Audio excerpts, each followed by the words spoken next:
All right. We are back with the GSMC Wrestling Laureate podcast brought to you by the GSMC Sports Network.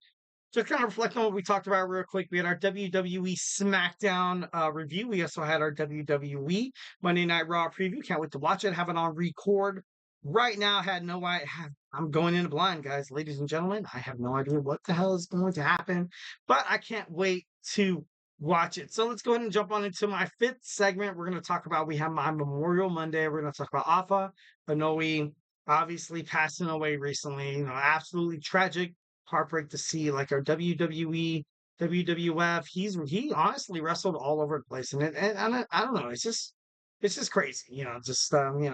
We had a gem here. We had a gem here at the professional wrestling industry. So yeah, it's fun to talk about it.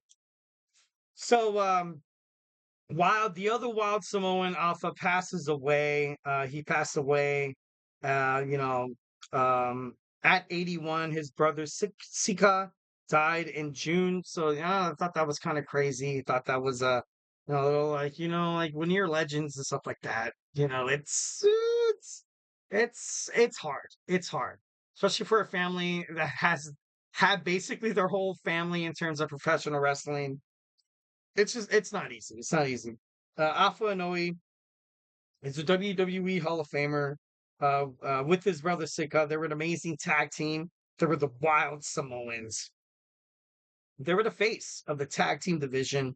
They reigned supreme throughout their careers in the 1970s and the 1980s. After retiring, they did become promoters and trainers themselves. Alpha actually trained his brother Sika, and they owned the World Extreme Wrestling. Also opened up the Wild Samoan Training Center in Florida, and I believe his father. I'm not sort of fact check this. I think his father actually opened up the first ever like religious like Samoa. I think it was in San Francisco. I think it was. Don't quote me on that. But I don't know. It's just overall these guys just going out there accomplishing great things. So I thought that was pretty cool. He was born on the island of Western Samoa, Trust Territory, November 21st, 1942. At the age of 17, Afa enlisted into the United States Marine Corps.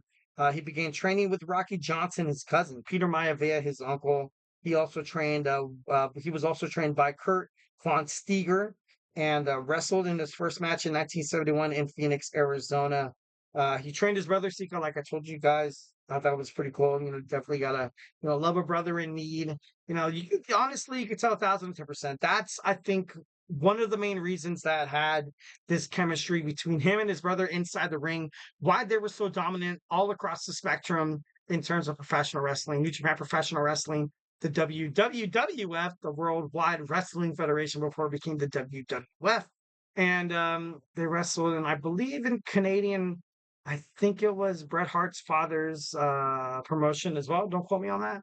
But no, I know these guys were amazing. These guys were amazing at exactly everything they did. They cared about their superstars. They cared about the students. They cared about their family. The moment that the family, the moment that his son, the cousins could walk, they were like, you know what, let's go train. Professional wrestling, in terms of the Inoue family, the Mayabeas, also the Fatus, has been prominent within their nature since basically the beginning of time. It's kind of crazy. Three things that you could definitely bank on in life is death, taxes, and the Samoan dynasty moving forward. Like I said, they have sons, nephews, even nieces. You have Nia Jax out there kicking ass. Tamina was pretty good. You also have the twins, the something twins or whatever. I'm not too. Oh, it's right here. Jeremiah Fatu. We also had the Kona twins, But no, it's 1,010%. Moving forward, you have a lot of things that you can look forward to in terms of what exactly did Alpha do to kind of leave his family with this legacy. And from the moment he went into the wrestling ring, he knew that it was for him. It was for him 1,010%. And the moment his brother stepped in with him after training him, it was over. It was over. You kind of have two amazing guys who are great at professional wrestling. This is their life. This is their lifeblood. It's the blood of the Mayaveas. It's the blood of the Fatus. It's also the blood of the Anoa'is. And it was only a matter of time until they wound up on top of the worldwide wrestling spectrum. Not even just in WWF, but most of all in wrestling. That's why they're so special. They've had over 20 world tag team title runs all across the spectrum of professional wrestling. Not a lot of people can say that. Definitely not 1,010%. Well, actually, a lot of the times people, people who would have to endure that kind of be like, you know what, I quit. I'm done. I don't want to do this anymore. But they stuck with it. His brother, Afa Sika, absolutely dominant. They ruled the tag team division in the 70s and also the 80s, heading toward the late 90s. It was kind of crazy. It was great. Throughout the 1970s, the Wild Samoans wrestled for the Canadian Stampede Wrestling promotion under Stu Hart, the father of Bret Hart, for numerous.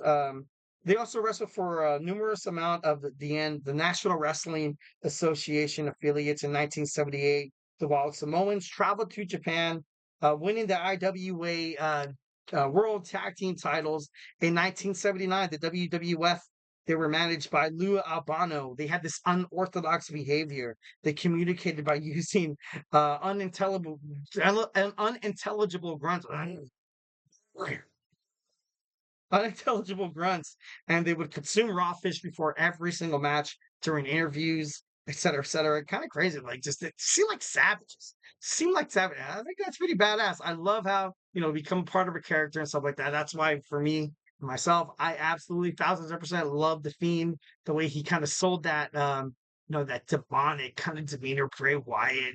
It just gets people into it. And it's cool. And I feel like that's something in professional wrestling that's a little undervalued now to this day. Like, you know what I mean? Like, I don't know. I liked it. I thought it was pretty cool. But then again, I grew up during the Attitude Era and stuff like that. So, that's all you can hear from me. So they were the WWF Tag Team Champs. On separate occasions, they both challenged the WWE World Heavyweight Champion Bob Backlund for the championship. Like I said, on several occasions, but on separate occasions. Um, they left in 1980, wrestled in Mid South Wrestling and Jim Crockett Promotions, returned to the WWF in 1983, regaining the WWF Tag Team titles. Sika suffered a leg injury, and his spot was supplemented by Alpha's son, Samu. Also, it remained. They remained until they remember they remained in WWF until 1984. Alpha claimed that he lost his job because he missed work to attend the birth of his son, Afa Jr.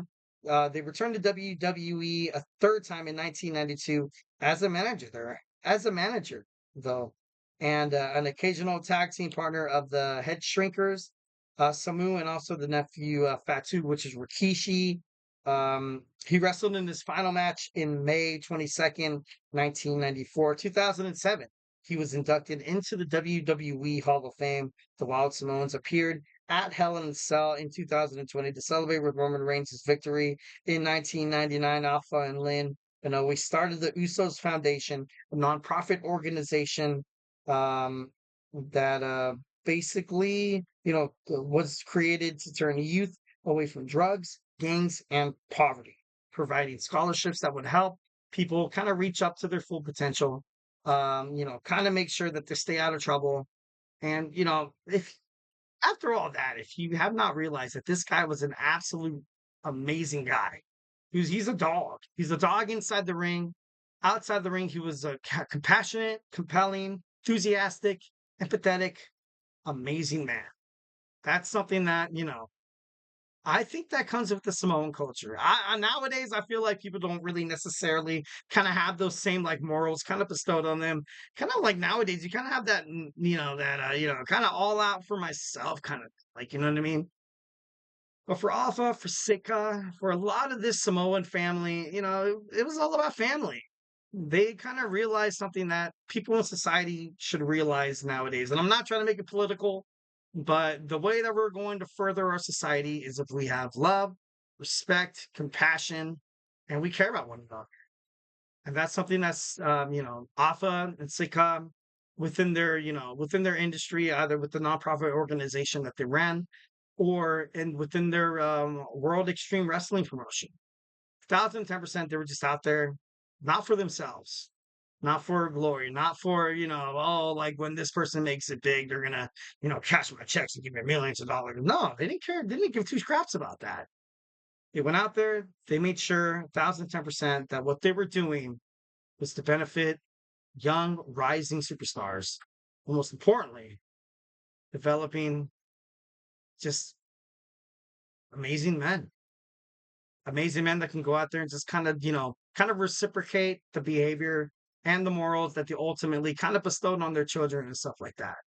So all in all, 1,010%, gotta love, gotta give respect to my man Afa Anoa'i. Also, Sika back in it's so crazy how it's been the span of like 3-4 months, man. The brothers reunited in heaven, kicking ass. The Wild Samoans are in heaven right now. So, definitely gotta love and respect it. Gotta love and respect it. All right, guys. So hey, that's it for me today. 1,010% love you guys. Thank you so much for tuning in to the GSMC Wrestling Laureate podcast brought to you by the GSMC Sports Network. I'm your host, Eric Rodriguez, every Monday through Friday. Gotta love that.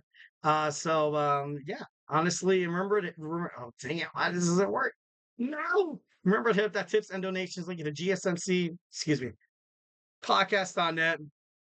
Hit up that super chat, hit up that hit up everything. Hit up the tips and donations link at the GSMCpodcast.net. Love you guys, love and respect the crap out of you. Here at the GSMC Sports Network, if remember to Superman Flash, like and subscribe button first and foremost. And at the same time, also here at the GSMC Sports Network, we do love a lot of peace, love, and positivity 1,010% of the time. And like I always tell you guys, if I have not made you a wrestling fan by now, we got football podcast. We got the NFL right around the corner, the Chip Shop football podcast with Manny. We got the GSMC football podcast with my boy Kenneth. We also have college football with my man Tommy. We also have basketball with Nelson. We have my man Chris Shepard with all your know-how in terms of fantasy sports from the GSMC Fantasy Sports Podcast. We also have the Andrew Tate podcast, the best mix between entertainment and sports mixed together. So why not treat yourself to a little bit of both? You get the best of both worlds. Don't want to seem like Miley Cyrus here, but you get the best of both worlds. I'm just kidding. No, don't want to throw it a little sore. I swear to God, I can get that note. I swear to God. I'm just kidding. No, moving on. We got Emran coming up with the soccer podcast in 3 minutes. So make sure you guys stay tuned. 1,010%. We got Jeremy. We got my man TJ on sports, all around sports, from hockey, from baseball, basketball, track and field to women's, everything. 1,010%. Make sure you hit up the GSMC Sports Network. Definitely, absolutely love you guys. 1,010%. Stay beautiful. But most importantly, love you.